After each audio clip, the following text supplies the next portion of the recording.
couple weeks ago what our goals were for the next few years, and it dawned on me that none of my goals are physical. What matters most to me is being one with the Father and teaching my kids how to do the same. All the things that I thought I wanted in this world cannot compare to intimately knowing Jesus. Nothing comes close. Nothing ever could. I truly sought the Lord and he answered. He pulled me out of the muck and mire and put a new song in my mouth.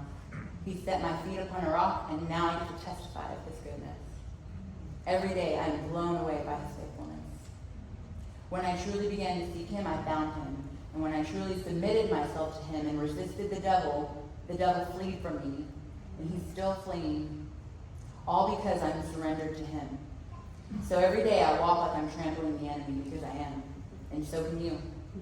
He's given us power and authority to trample on serpents and scorpions and all the power of the enemy. Time is short, so it's time for us to believe in and walk out that authority and promise in Jesus' name. Thankfully, Billy doesn't hold grudges and has been like a father to me over the last 11 years. We have done lots of ministry together and have even been in Honduras together a few times. I know the time spent in Hope House changed the trajectory of my life forever. There's no other ministry that I contend for more than Hope House in my purse.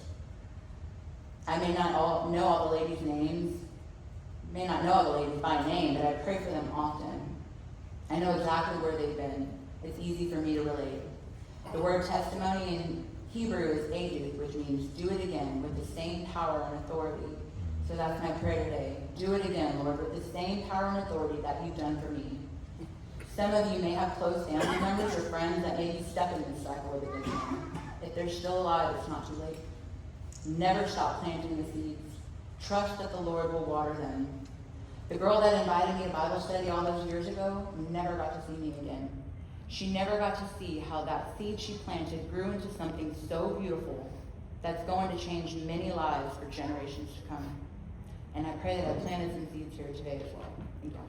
Thank you.